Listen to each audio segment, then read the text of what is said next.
Gênesis capítulo 3. Nós estamos aí fazendo, em plena série de Gênesis, mas hoje nós começamos uma série sobre a Páscoa. Vamos começar algumas reflexões, algumas exposições sobre a Páscoa. Nós estamos aí já prestes a entrarmos no mês da Páscoa, dia 5, não é isso? Nós comemoramos a Páscoa e vamos ter aqui uma bela cantata, os irmãos estão ensaiando aí, vai ser bênção do Pai, o negócio está bonito. Se você quiser vir aqui ouvir o ensaio sexta-feira, nem sabia que eu podia convidar, mas toda sexta-feira o pessoal está ensaiando e vai ser bênção de Deus, tá bom? Então nós vamos hoje iniciar algumas reflexões falando sobre a Páscoa. E a ideia, irmãos, dessas reflexões é trazermos desde o pecado até a ressurreição do nosso Senhor e Salvador Jesus Cristo. Então, não será uma série de um texto só, um livro só, mas vamos pensar alguns temas que falam do pecado, como é o caso de hoje, até a ressurreição do nosso Senhor e Salvador Jesus Cristo.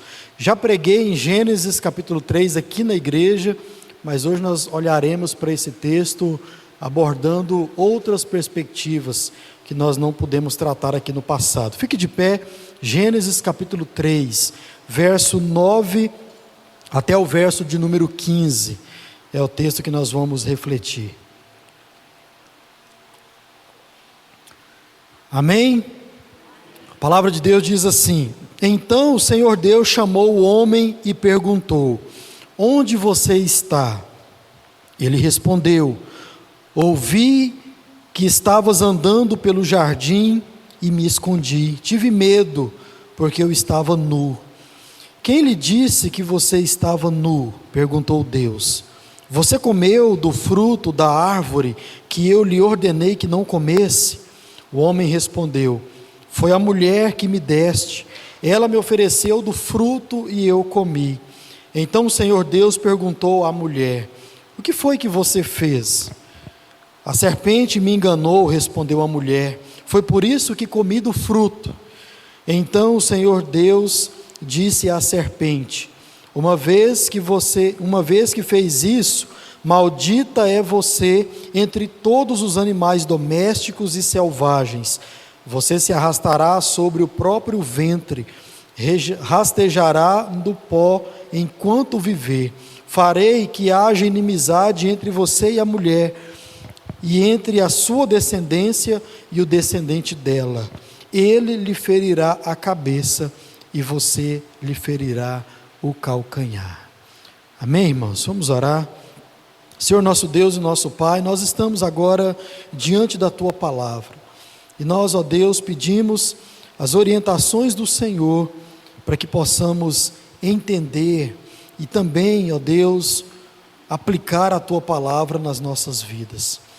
Ó Deus, se conosco, nós oramos em nome de Jesus. Amém e amém. Pode sentar, irmãos. O tema que eu quero refletir com os irmãos nessa noite é efeitos da queda e efeitos da graça. Isso é o que falará, é sobre isso que nós falaremos durante toda a nossa reflexão. Efeitos da queda e efeitos do pecado. Irmãos, Gênesis 3 nos revela o pecado da humanidade. Isso não é surpresa para mim e também não é surpresa para você. E desde que o pecado entrou no mundo, alguns sentimentos brotaram dentro do ser humano. Nós então carregamos dentro de nós alguns sentimentos e a partir desses sentimentos, ou por causa desses sentimentos, muitas ações desastrosas nós passamos a fazer, nós passamos a praticar. Por exemplo, o sentimento de culpa, o sentimento de medo e, principalmente, o sentimento de acharmos que nós precisávamos fugir da presença do nosso Criador. Por causa desses sentimentos, muitas ações, como falei, desastrosas, nós começamos a praticar a partir de então. A partir daqui, a partir de Gênesis 3, ou a partir da entrada do pecado no mundo, através do ser humano, como falamos aqui no passado, o que é o mundo afinal? se não for homens e mulheres? Qual é o problema do mundo, afinal, se não fosse o problema dentro dos homens e das mulheres? Mas a partir daqui nós temos cometidos nossos pecados contra Deus, e isso, irmãos, faz com que nós trazemos para a nossa vida um estilo de vida que não é aquilo que Deus preparou para mim e para você. Aquilo que nós fomos feitos para fazer, ou a forma como nós fomos feitos para viver, é pessoas que vivem integralmente a imagem e semelhança de Deus aqui na terra. E essas pessoas, então, nós deveríamos honrar a Deus, agradar a Deus, glorificar a Deus com toda a nossa vida. Esse é o propósito para o qual todo ser humano foi criado. Mas por causa do pecado, esse não é mais o nosso estilo de vida. A graça de Deus, sim, nos capacita a vivermos assim em alguma medida.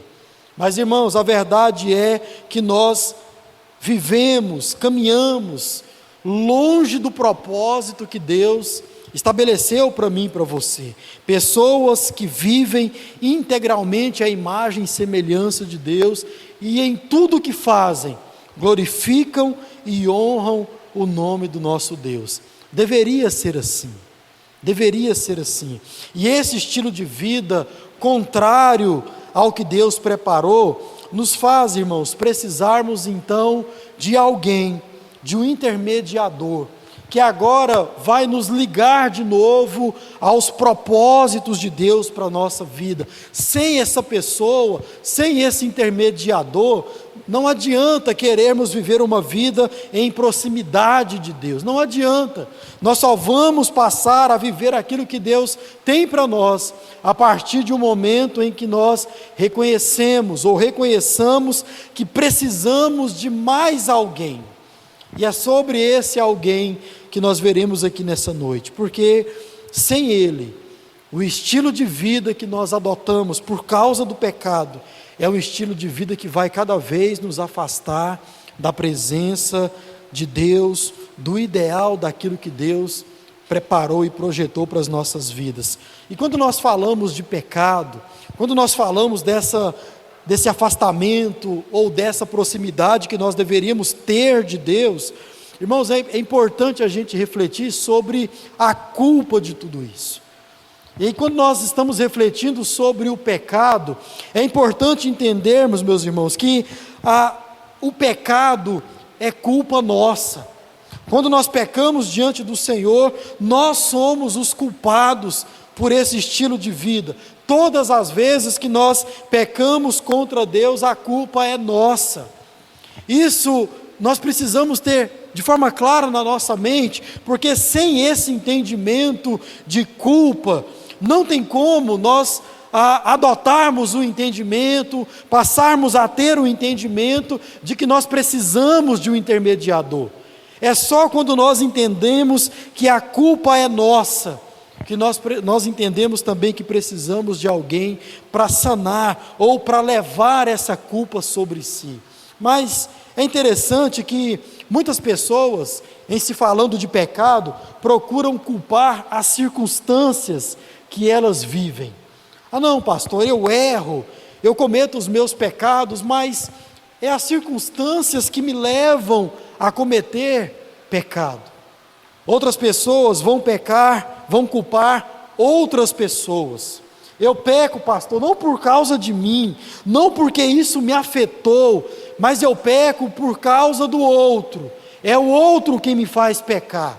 E nós seguimos assim, culpando as circunstâncias, culpando as outras pessoas, e pasmem, muitas pessoas ainda hoje procuram culpar o próprio Deus. Foi Deus que não me deu condições suficientes. Mas também, pastor, essa carga é pesada demais, aquilo que Deus coloca sobre mim é pesado demais, o Senhor não entende. Sim, eu posso não entender, mas o que eu entendo é que o Senhor disse que nada seria colocado sobre as nossas costas, que nós em Cristo não poderíamos suportar. Então, não adianta culpar outras pessoas, circunstâncias e nem mesmo o próprio Deus, porque a realidade a ser encarada por mim e por você, irmãos, é que a culpa é nossa. Nós quem pecamos diante do Senhor. Fomos nós em Adão que decidimos por escolha própria, por vontade própria, escolher aquilo que a serpente, aquilo que Satanás estava nos propondo, e assim irmos contra a vontade de Deus sobre as nossas vidas. A culpa é nossa. Claro que nossos pais do passado, Adão e Eva, foram tentados, e eu e você hoje, nós também somos tentados por Satanás. Não devemos excluir essa realidade. Constantemente eu e você nós somos tentados a cometer pecados contra o Senhor. Mas irmãos, diante de uma situação pecaminosa, você vai ver, se você assim olhar para essa situação, que você tem uma escolha a fazer.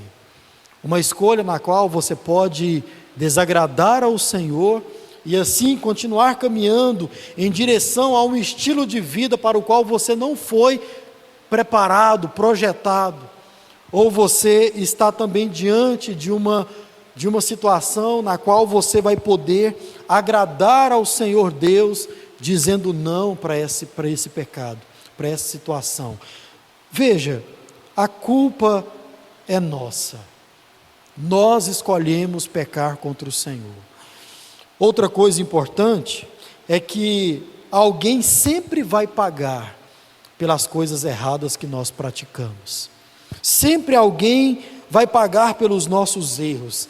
Na maioria dos casos, sim, eu e você, nós mesmos pagamos, sofremos as consequências daquilo que nós mesmos cometemos de errado. Mas é importante a gente lembrar, irmãos, que outras pessoas também podem e certamente serão afetadas por causa dos pecados que nós cometemos, por causa dos erros que nós cometemos. É interessante, você vai perceber isso, que a nossa cantata, ela está procurando narrar a história de um personagem intrigante nas Escrituras Sagradas. A pessoa de Barrabás. Você conhece a história de Barrabás? Um criminoso, alguém que estava já condenado, foi liberto e no lugar dele foi colocado Cristo Jesus. É disso que se trata também Gênesis capítulo 3, porque quando você olha para o exemplo de Barrabás, que era um criminoso, ele quem fez e cometia coisas erradas, ele quem cometeu crimes e pecados contra Deus, mas veja, ele que não vivia de acordo com os propósitos de Deus, não foi ele quem pagou o alto preço pelos seus erros, não, porque uma coisa que é também realidade, sempre alguém será prejudicado por causa dos nossos pecados. A história de Barrabás narra exatamente isso, e nesse julgamento, no julgamento de Barrabás e de Cristo, nós vemos uma coisa impressionante: um culpado é libertado e um inocente é condenado. Gênesis capítulo 3 narra exatamente a mesma história. Adão e Eva pecaram contra o Senhor, e sim, irmãos, em algumas medidas eles sofreram, em algumas medidas, como já vimos aqui no passado, eles pagaram por aquilo que eles tinham cometido contra o Senhor, mas, como lemos aqui, o maior do pagamento não veio deles, não veio deles. O próprio Deus providenciou um culpado para colocar no lugar de Adão e Eva. O próprio Deus providenciou alguém que viria, e sobre esse alguém seria colocado a culpa maior. Seria colocado não só a culpa maior, mas o castigo maior. Não foi colocado sobre Adão e Eva, embora eles também sofressem, ou sofreram por causa dos seus pecados. Não só Pôncio Pilatos com Barrabás, mas irmãos, o nosso Deus desde o início de todas as coisas, condena o inocente e liberta pecadores dignos de condenação. Veja, é disso que se trata a Páscoa. O homem escondido no Éden, Adão, e aquele homem que estava preso e condenado, Barrabás, contam exatamente a mesma história. A história da graça de Deus para pecadores culpados. É disso que a Páscoa se trata. E essas duas histórias, tanto a de Adão como a de Barrabás, contam a minha e a sua história. Nós éramos os pecadores condenados, nós éramos os culpados de tudo aquilo que nós fizemos contra o Senhor, negamos o Senhor. Mas veja, esse texto também se trata de uma libertação sobre aqueles que estavam condenados. Então, se eu puder resumir tudo que nós veremos aqui, eu diria o seguinte: com a queda, o homem tenta esconder sua culpa diante de Deus. Esse é o efeito da queda, pelo menos um deles. Mas com a graça de Deus, Deus revela que o pecador só pode ser salvo se um inocente tomar o seu lugar. Irmãos, se não entendermos isso, não entenderemos a Páscoa do nosso Senhor e Salvador Jesus Cristo. Porque a Páscoa se trata de um inocente tomando um lugar do verdadeiro culpado. E eu quero ver a respeito de tudo isso em 3 partes com os irmãos. Primeiro, o pecador é confrontado por Deus. O verso 9 que nós lemos diz assim: então o Senhor Deus chamou o homem e perguntou: onde estás?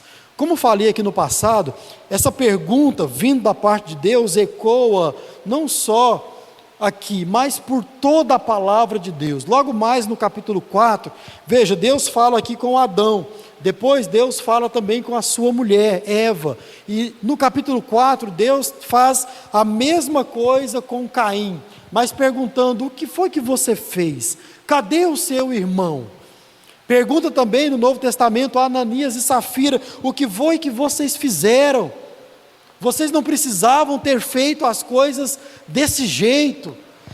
Em toda a palavra de Deus nós vimos o Senhor confrontando o pecador, confrontando o pecado. Onde você está? O que foi que você fez? Depois, irmãos, do pecado, Adão tem a atitude, por causa do medo, por causa da vergonha, de se esconder de Deus. E esse ato de se esconder de Deus revela para mim e para você alguns efeitos da queda, alguns efeitos do homem ter cometido o pecado contra Deus, efeitos malignos, efeitos que nos afastam cada vez mais da presença do nosso Deus. Adão se esconde atrás das árvores ou entre as árvores, e Deus, como uma pergunta retórica, Ele faz para Adão, e com essa pergunta Ele quer mostrar a real intenção do ser humano, depois que o pecado entra no seu coração. Qual é, de forma primária, a ação do homem, a reação do homem, o sentimento do homem, depois de cometer pecado contra Deus? Irmãos, nossa primeira reação, após o pecado, infelizmente, não é de corrermos para os braços de Deus e confiarmos no seu amor e no seu perdão, mas, como diz aí o verso 9, a primeira reação do ser humano depois do pecado é de se afastar cada vez mais de Deus, é de se esconder de Deus. Ele não confia no amor, ele não confia na graça de Deus. Nós fugimos de Deus de forma natural. Essa é a nossa ação depois de ter cometido o pecado. Prova disso, quando você erra, quando você peca contra o Senhor, o primeiro sentimento que vem na sua mente é: tomara que ninguém fique sabendo disso. Você não sai por aí contando para ninguém, e talvez de forma inconsciente, o que está dentro de você é: tomara que Deus não tenha visto o que eu acabei de fazer contra ele. Mas você já sabe que isso não é uma realidade. Deus vê. Diz a palavra de Deus que os olhos de Deus estão atentos, contemplando os bons e os maus. Não adianta fugir da presença do Senhor, mas como efeito da queda, irmãos, é isso que nós praticamos. Procuramos esconder aquilo que nós fizemos contra o Senhor, como se isso fosse capaz de acontecer. Mas a nossa tendência natural é de fuga quando somos confrontados pelo nosso Deus. E veja, a queda produz outras consequências, como o medo, como o sentimento de vergonha. E diz Adão: eu tive medo, vi que estava nu e me escondi. Irmãos, o que está em evidência aí no verso 10 é a vergonha de Adão e Eva diante de Deus e o medo do próprio Deus. Medo de confessar o seu pecado, medo daquilo que poderia acontecer com eles, por ter ido contra a vontade de Deus, ido contra o propósito de Deus, até porque a promessa de um substituto ainda não tinha acontecido. Então, o medo tomou os seus corações e eles então decidiram se afastar de Deus.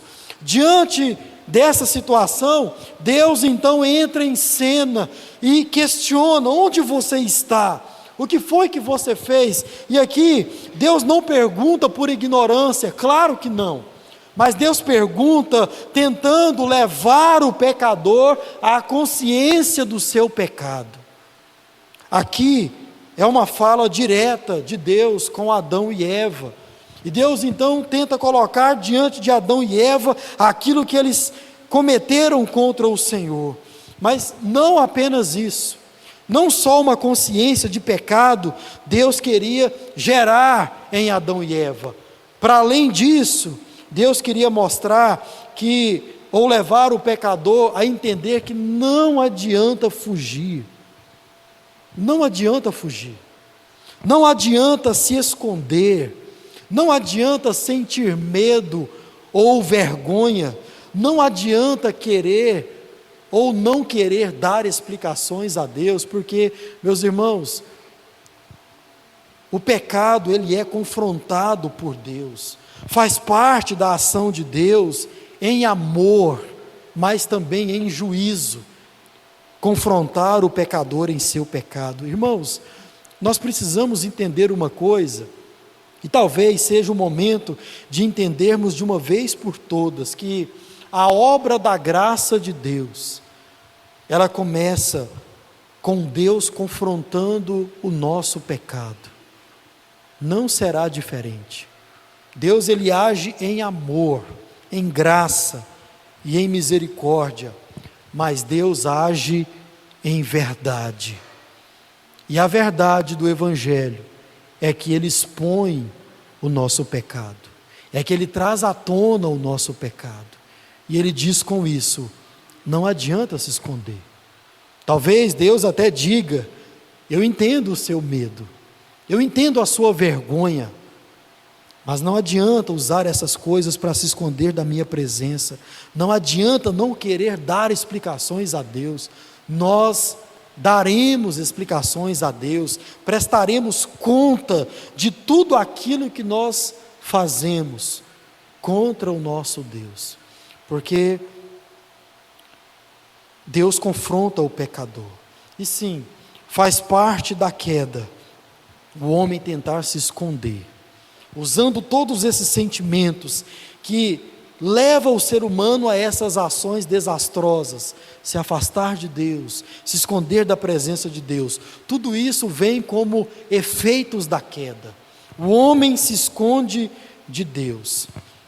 Mas, irmãos, faz parte da graça trazer esse pecado à tona, através do confronto de Deus. Então, se eu posso te dar um conselho logo de início: não evite o confronto de Deus. Caim evitou o confronto de Deus e ele disse: esse castigo é duro demais, vou me mudar daqui, vou enfiar a minha vida no trabalho, vou fugir da presença de Deus. Você sabe o fim trágico de Caim. Mas o efeito da graça é confrontar o pecador. Segundo, a queda nos faz querer transferir nossa culpa. O verso 11 até o verso 14 vai mostrar para a gente ainda essa tratativa de Deus para com Adão e Eva, mas também vai mostrar os efeitos da queda na vida do ser humano. Além disso, não vou tratar sobre isso hoje, já tratamos no passado, é o trecho que vai trazer também o juízo, toda a consequência das ações de Adão e Eva contra o Senhor. Mas o que esse trecho nos mostra é que a queda nos faz querer transferir a nossa culpa. E olha só o verso 11: quem disse que você estava nu? Perguntou Deus. E aí, essa outra parte para mim é intrigante.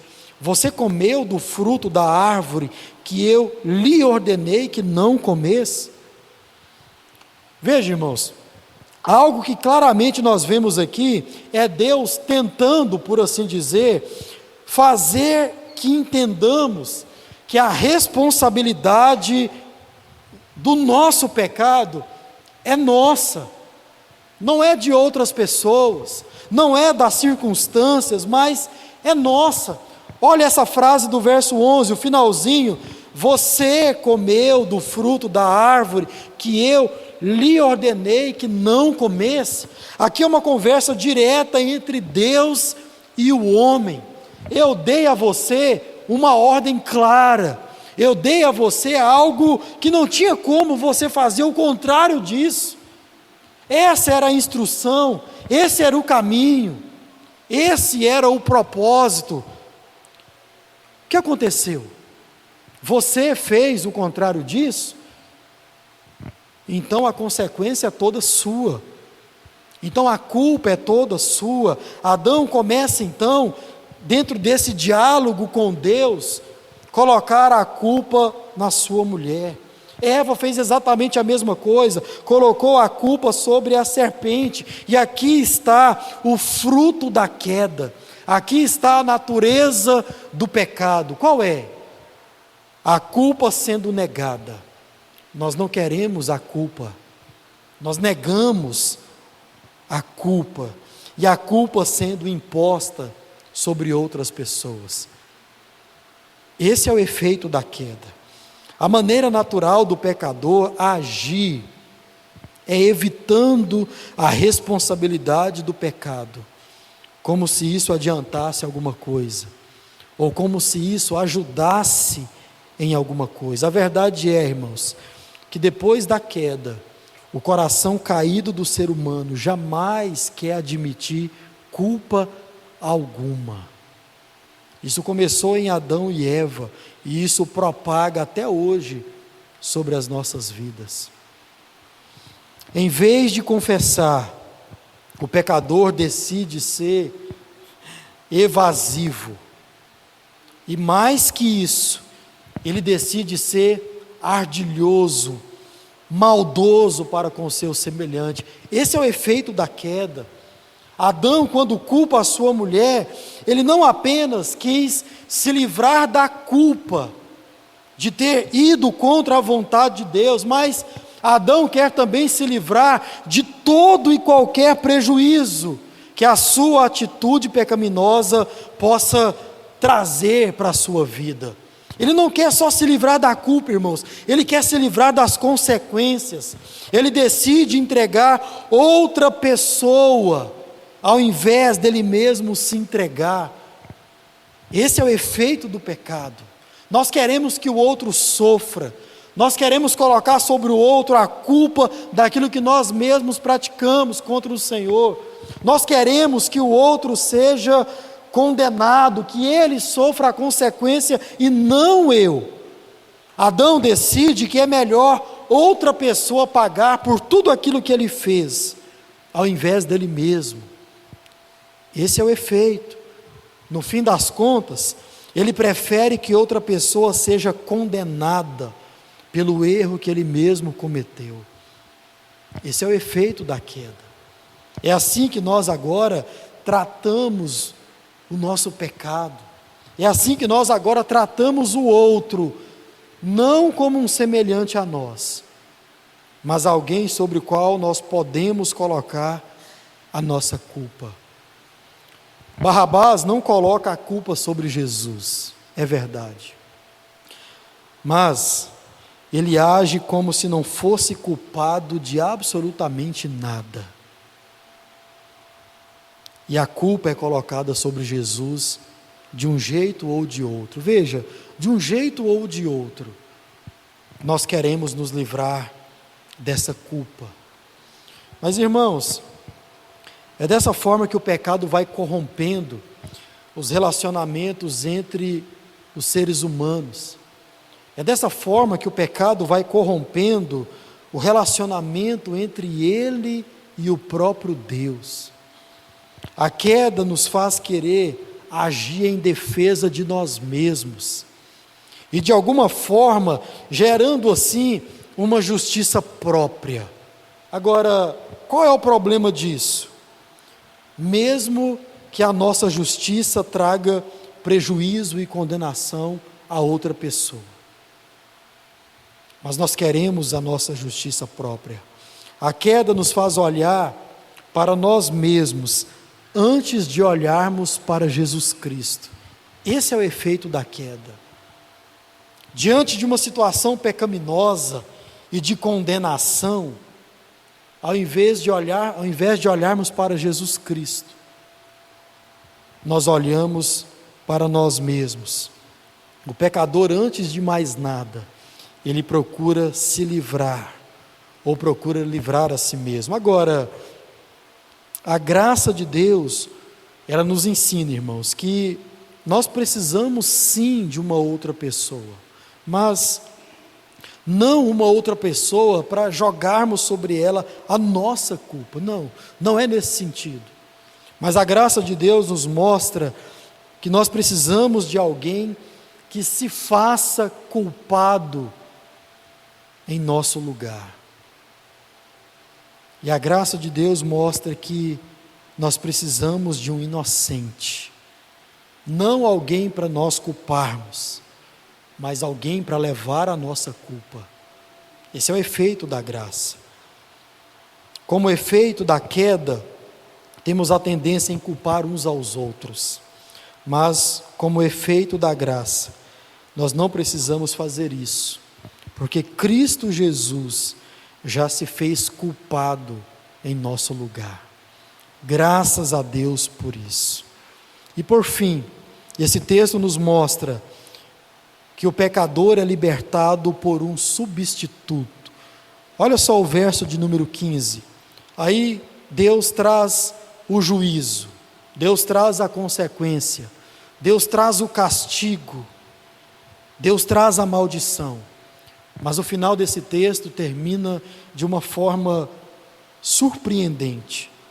Não acaba com a maldição, não acaba com a consequência imputada, pelo menos não sobre Adão e Eva, mas termina dizendo, vamos ler o verso 15: farei que haja inimizade entre você e a mulher, e entre a sua descendência e o descendente dela. Já expliquei para você que esse termo descendente algumas vezes está falando de toda a humanidade, outras vezes está falando daqueles que fariam parte da aliança, mas aqui também está falando da pessoa de Jesus Cristo, e diz sobre ele: ele lhe ferirá a cabeça, e você lhe ferirá o calcanhar. Irmãos, aqui entra em cena a impressionante graça de Deus.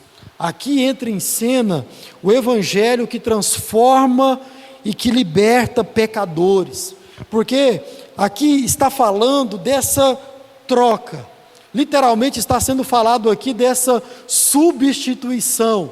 Há uma teologia, que é a teologia da substituição, onde nós temos como substituto a pessoa de Jesus Cristo, aquele que levou sobre ele os nossos pecados, aquele que levou sobre ele a ferida na cabeça, ou a ferida no calcanhar, que seria colocada sobre mim e sobre você. Mas veja, não se trata de colocarmos a nossa culpa nas costas de Jesus, não. Se trata do próprio Jesus se entregando como culpado, em amor a nós, por amor a nós. Essa é a graça da substituição. É o pecador sendo trocado por um inocente. E agora esse inocente vai pagar.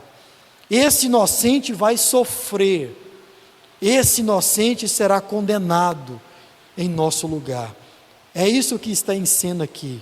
A substituição. Um inocente por um pecador. Veja, Gênesis capítulo 3, em especial o verso 15, mostra para nós que sim, alguém vai sofrer por causa do pecado, alguém vai levar a culpa de todos os pecados e de toda a humanidade. O texto mostra que uma batalha seria travada, e que nessa batalha haveria um inocente sendo ferido. Nessa batalha entre o bem e o mal, alguém levaria sobre si as feridas, os machucados, as consequências por causa de pecadores. Veja, irmãos, os pecadores não estariam nessa batalha, não, porque eles já estariam libertos. Cristo Jesus travaria essa batalha, e ele seria machucado, ele seria condenado. Tudo isso para livrar o verdadeiro culpado, eu e você. Tudo isso para nos poupar da culpa, do prejuízo e, acima de tudo, da condenação que viria sobre nós, se não fosse esse inocente, se não fosse esse que levaria sobre si os nossos pecados. Esse verso 15 indica que um palco seria montado. Esse verso indica que um júri seria estabelecido e alguém sairia dali condenado. Veja, a história de Barrabás, se você se lembra, é exatamente a mesma situação. Um palco montado, um júri estabelecido e alguém saindo dali condenado. Qual que é o ponto? Seria o inocente, não seria o culpado. Veja, irmãos, para mim e para você, para nós, crentes em Jesus, nós que somos culpados do nosso pecado, e nós já sabemos disso, nós sabemos o quão é pesado carregarmos esse fardo, que cometemos pecados contra o Senhor, que agredimos a santidade de Deus, a pessoa de Deus, com aquilo que nós cometemos contra Ele. Veja, para nós que entendemos isso, nós sabemos o peso que é. Agora, imagina isso sendo colocado sobre alguém que não tem culpa de nada. Certamente o peso, o fardo, ele vem com uma carga muito maior. E se você se lembra das palavras de Jesus, mostrando exatamente esse cargo pesado, Jesus disse: Senhor, se for possível, permita que eu passe por isso, ou que eu não passe por isso. Tamanho fardo dos pecados sendo colocados sobre o inocente. No Éden, a culpa não ficou sobre Adão ou Eva, nem mesmo sobre a serpente. Veja que coisa extraordinária. Porque no fim das contas, irmãos, sobrou para o próprio Deus. No fim das contas, sobrou para aquele que viria travar a batalha em prol dos seus descendentes, em prol dos seus escolhidos, em prol dos descendentes da mulher. No fim das contas, nesse palco, nesse júri, essa condenação veio sobre Cristo Jesus. Pôncio Pilatos, lá em Barrabás, não colocou a culpa sobre Barrabás, mas sim sobre Cristo Jesus. Isso aconteceu depois da queda. Como consequência, como prejuízo, o pecado seria pago com a vida de alguém. Esse é o efeito da queda. Alguém vai ter que pagar com sangue, com o corpo, com a sua própria vida.